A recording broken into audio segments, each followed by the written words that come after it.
Bonjour. Maintenant que vous avez une petite idée de ce qu'est une base de données, je vais vous montrer comment réaliser une petite application de type base de données en Python. Je vais d'abord vous expliquer ce que je veux faire et comment. Ma base de données sera très simple, mon but n'est pas de vous transformer en expert du domaine, mais simplement vous montrer comment un programme peut s'interfacer avec une base de données. Dans cette Pythonnerie, je vous présenterai les données et le contexte.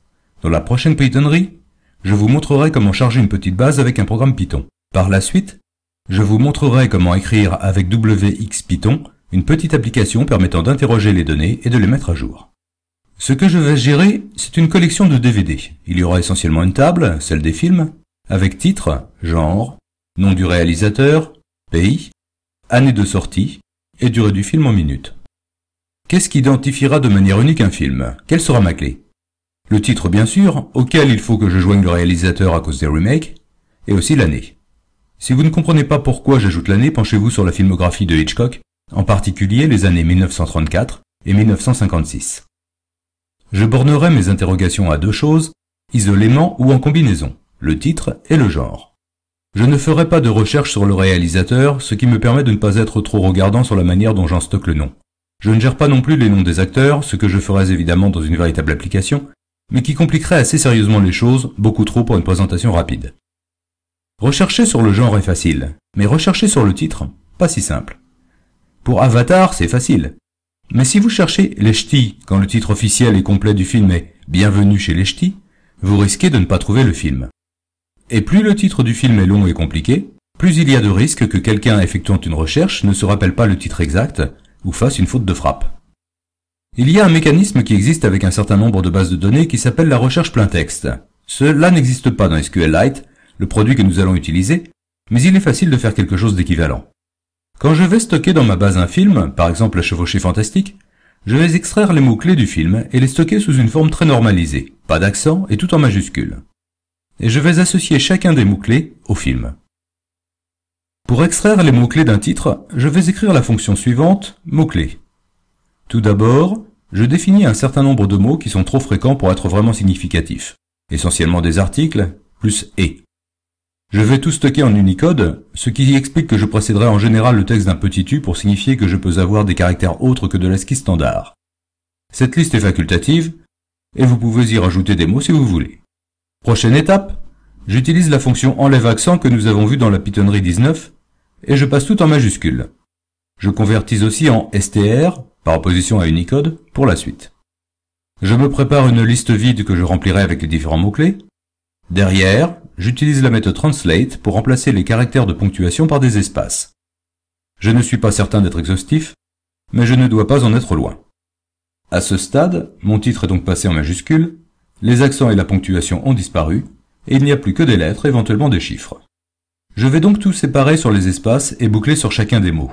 Là, j'ai un bloc try et je demande la position de mon mot, c'est ce que retourne la méthode index, dans la liste des mots à ignorer.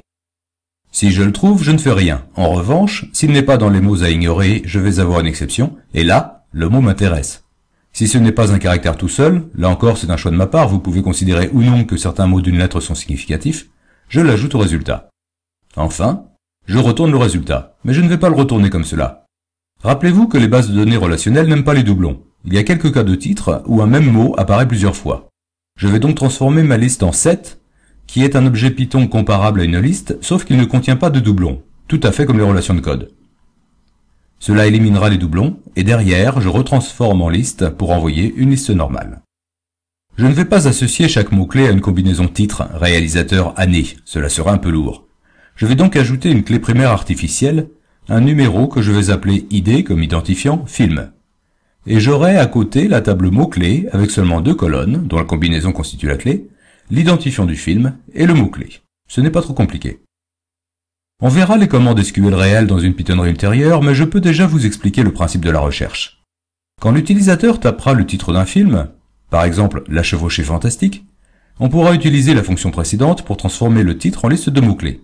À partir de là, je vais rechercher les titres associés à chacun des mots-clés. Je vais trouver Chevauchée associé à La Chevauchée de la Vengeance, mais aussi à La Chevauchée Sauvage, à Chevaucher avec le diable, et à La Chevauchée Fantastique. Pour Fantastique, Je vais encore trouver la chevauchée fantastique et aussi la charge fantastique. J'espère que vous vous rappelez le 40 étoiles et le groupe by de SQL. C'est ce que je vais utiliser pour voir combien de fois je trouve chaque film. Le gagnant est bien entendu celui que je trouve le plus de fois. Maintenant, si quelqu'un se rappelle une vague recommandation orale ou est franchement approximatif en orthographe et tape chevauché ER, je ne vais trouver, si je n'ai aucun titre qui contient chevauché ER, que les deux titres qui contiennent fantastique. Dans ce cas, ne pouvant décider, je ramènerai les deux.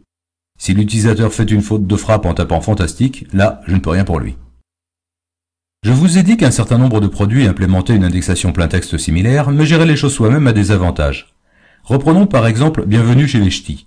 Avec mon algorithme, au moment du stockage, je passe tout en majuscule, je remplace l'apostrophe par un blanc, et je vais associer au film les mots, entre guillemets, de 2 lettres ou plus qui ne sont pas à ignorer. Si quelqu'un cherche sur ch'ti avec une apostrophe, pas de souci, vu que c'est le même algorithme que j'appliquerai pour la recherche. Mais si quelqu'un cherche sur ch'ti en un mot et sans apostrophe, je ne vais pas trouver le mot. Pour éviter cela, je peux facilement ajouter à ma table des mots-clés et quelques variantes, comme le mot ch'ti sans apostrophe, qui pointeront vers le même film. Les principes étant expliqués, comment vais-je faire avec Python?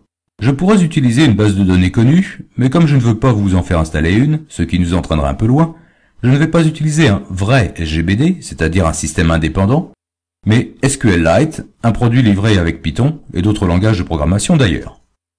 SQLite a été créé par Richard Heap, qui l'a mis dans le domaine public, autrement dit c'est gratuit, et on a le droit de vendre les applications que l'on fait avec sans payer de redevance.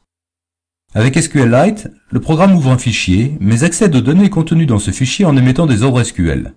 Pour un programmeur, c'est exactement comme s'il travaillait avec SQL Server, Oracle ou MySQL, quelques-uns des SGBD les plus connus. Évidemment, vous ne ferez pas la même chose qu'avec les grands produits.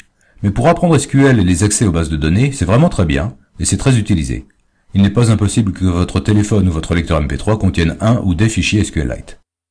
SQLite n'est pas très rigoureux sur le type des données qu'il stocke. Vous pouvez dire qu'une colonne contient des entiers et y mettre du texte, il ne se plaint pas. Il y a aussi 1 ou 2 points où il ne se comporte pas exactement comme les autres produits. Pour le prix, je ne vais pas me plaindre. Dans la prochaine Pythonnerie, nous écrirons un programme de chargement des données. Par la suite, je vous montrerai un programme graphique pour interroger et mettre à jour les données, mais il arrive fréquemment que le chargement initial de la base, au moins celui des tables de référence, soit fait par lecture de fichiers. Très souvent par exemple, les gens commencent par gérer les choses dans un tableur, jusqu'au moment où ils se disent qu'ils devraient utiliser quelque chose de plus sérieux. Il faut donc commencer par récupérer les données existantes, et c'est ce que nous ferons.